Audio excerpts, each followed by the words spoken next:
First off, Merry Christmas. Second, I can't prepare you for how annoying this photo is. Viewer warning, but you have been warned. Yeah. Go the wallet. Oh, what code are we watching? Oh yeah, that's right, Sharks.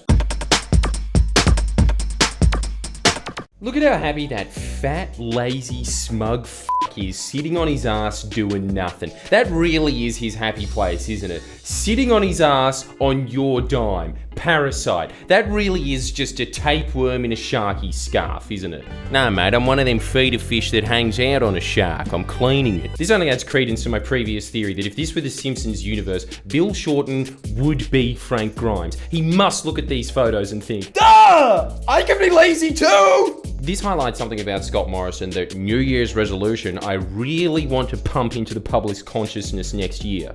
He's a lazy cunt. That photo was taken at the height of the Victorian COVID outbreak. This is what Daniel Andrews was doing at that exact moment. If you showed Scott Morrison that comparison, he would say, "Yeah, but on Monday I'm on my A game. Daniel's weighed down by then." You could not explain to Scott Morrison what is wrong with that picture. He has been pampered from an entire lifetime of working in pointless government money burners that they designate bureaucrats to that they can't get rid of so that they can gorge on something that is relatively inconsequential. Case in point, Tourism Australia, because does it really matter if someone makes posters for bus stops that say, "Dabo, check it out"? Well, it obviously doesn't matter, because after Scott Morrison reduced tourism levels to Australia, he got a raise. That's the petri dish this superbug was spawned in. He crawled out of it, somehow stumbled his way into the Prime Minister's office, and now has this inbuilt ethos of, "No, it's 5 o'clock, that means it's time to clock." Oh, the country's on fire. Do I need to point at my watch again? Every time he's confronted about his institutionalized laziness, his excuse is, "Nah, you gotta balance being a PM with a dad."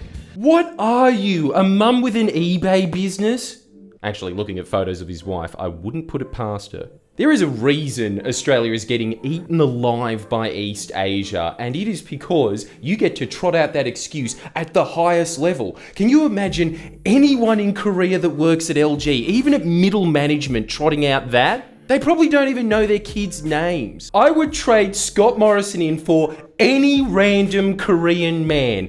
Anyone, just put him in a generator. That man holds the most important job in the country, and I swear to God he takes more time off than I do. He is taking time off right now while I'm working, and I'm a fucking YouTuber.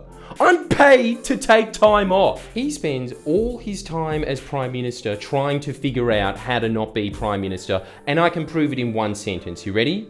Least amount of time in Parliament of any sitting Prime Minister, and that's pre-COVID. Harold Holt was missing in action less than Scott Morrison. Before you think about it, Scobo, don't follow his lead. Drowning. Yes, that would be a good way to shirk work. Hello, Jenny. Is there such a thing as paid leave for drowning? I know that at the beginning of the year we covered in length that the Black Summer bushfires were the worst catastrophe to hit Australia since World War II, and just like in World War II, the Liberals did nothing to prepare for it, and then Scott Morrison took time off as some sort of celebration of his laziness. But that's not really the thing that angers me. It's just the fact that something in that man's mind ticks over at a certain time, just a Pavlovian response that says, "No, it's that specific time of year. I always go on holiday at that specific time of year, come hell or high water," which ironically are coming due to my government. That's what I'm trying to get to here. It would take just as much effort for him to do his job than it would be for him to come up with excuses to not do his job. As soon as he got caught during the Black Summer bushfires fucking off to Hawaii, what did he do? He took another vacation a few months later, but he called this one a working holiday. Yeah, that should get around it. My two passions in life finally combined, lying and doing fuck all. He got in trouble for having a vacation during a crisis, then he had another vacation during another crisis, but he just put the word work in front of it. You're the Prime Minister. Shouldn't by default every holiday you ever have be a working holiday? It would be bad enough if you decided to have yet another holiday not even 6 months after the bushfires disaster, but you decided to have yet another holiday during the height of the next crisis. Then, when there was another outbreak in Sydney, which forced Anastasia Palaszczuk to cut her holiday short. She is not the Prime Minister of Australia. She's not the Premier of New South Wales. She stopped her holiday. ScoMo went on with his holiday during the next biggest crisis. 3 for 3 in a year. You know that the boomer comments will still be, no, he's worked hard, he deserves a break. Does he deserve 3? You know how they say that a nation is sculpted in the image of its pharaoh? Because you shouldn't, I just made that up. But that's what's happening to Australia.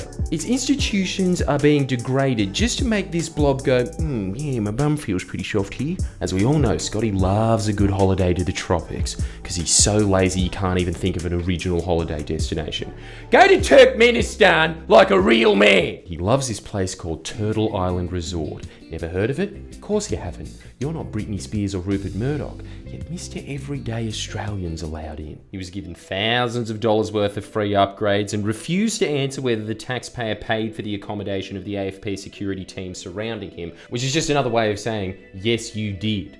The big question is, though, why do you need a security team in a 6-star resort? What, Rupert Murdoch's just gonna bust the door down and shank him? Yeah, exactly, that's what we're doing. All contingencies covered, mate. What's interesting is that the director of Turtle Island Resort is ScoMo's good mate, Andrew Fairley. Fairley was a deputy chair of Tourism Australia back when ScoMo worked there, where he was forced to shut his mouth about something dodgy that went down for, we're guessing, 6 figures.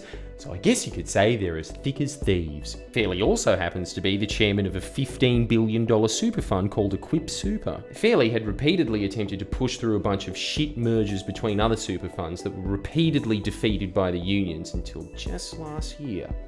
What a coincidence. Even more curiously is that after Andrew Fairley gifted ScoMo a free Turtle Island upgrade, ScoMo very graciously gifted Andrew back an appointment to the board of the Australian Financial Complaints Authority. Wow, what an upgrade. But this wasn't any appointment, this was a brand new institution designed by ScoMo and Treasury to replace that all too pesky, all too independent Financial Ombudsman Service, the Superannuation Complaints Tribunal, and who could forget the Credit and Investment Ombudsman. We're all still feeling the hurt of those losses, aren't we?